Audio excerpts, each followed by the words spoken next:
Why does Donald Trump have an infatuation with dictators? If someone knows, please leave a comment.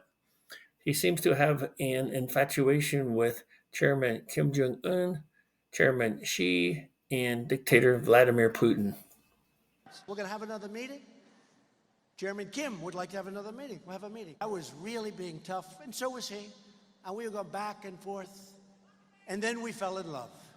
It's why there are entire books about how it can, quote, happen here, to push Americans to understand the threat and the way both democracies and dictatorships operate. It's why historians are now comparing what Donald Trump is saying in public on the campaign trail to dictators like Mussolini, when he dehumanizes our fellow citizens in this country as, quote, vermin who must be rooted out.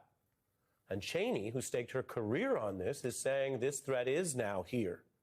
And she is carefully and precisely warning how she views Donald Trump as a would-be dictator, like Mussolini or Mao, that if he does win next year, based on everything she's learned, and remember the high level of the Republican Party that she reached, she is now certain, based on the evidence, he would try to then stay in power forever. Do you believe if Donald Trump were elected next year that he would try to stay in office beyond a second term? That he would never leave office? There's no question.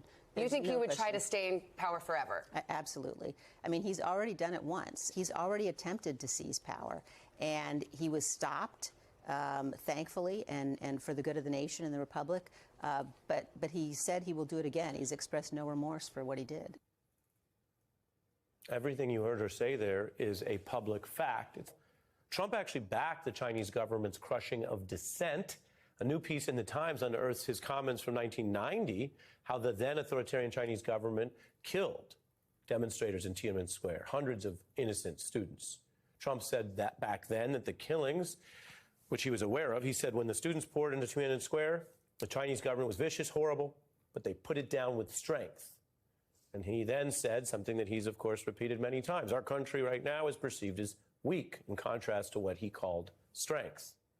Now, these new warnings about Trump are not confined to the political figures who may clash with him. You could bring this up at your, Christmas or holiday gatherings and have a Republican member of the family say, well, but Cheney and him are opponents now. And they did become opponents, but only because she opposed the coup. Now, one more conservatively leaning expert in this space, Robert Kagan, sounding the alarm that an American Trump dictatorship now looks increasingly inevitable. And where others see a cult, as I mentioned, he sees empire. Specifically, quote, like Caesar, Trump wields a clout that transcends the laws and institutions of government with unswerving personal loyalty of his army of followers. Now, democracy and human rights are a long way from empires that rule peasants or slaves.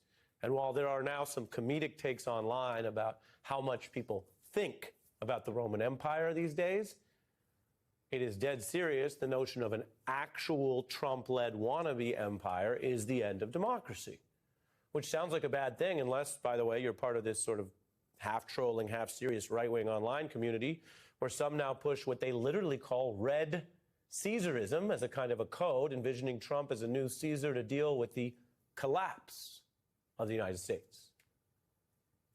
Now, in that conspiracy theory, collapse is just another doomsday word which assumes the end of democracy that they actually want to enact.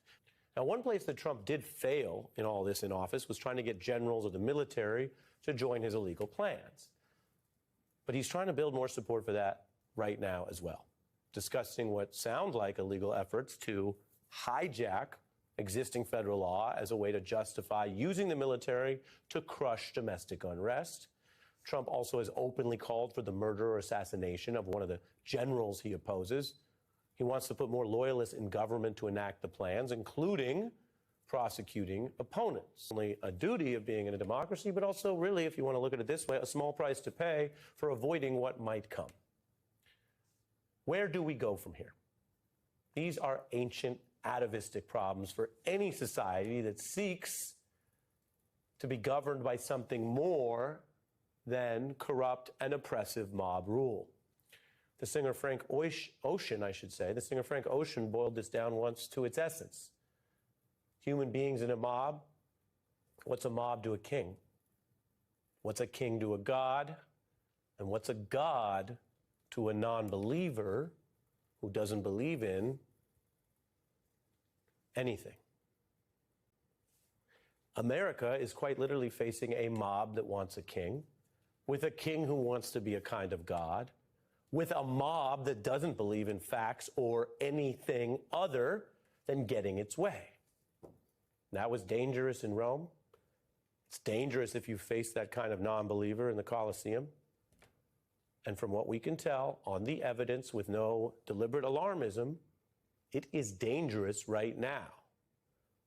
And if you don't believe it when you hear it documented or in independent accounts, would you believe it when you hear so many of the Republican Party's former members and allies making this very specific warning about the red alert of red Caesarism?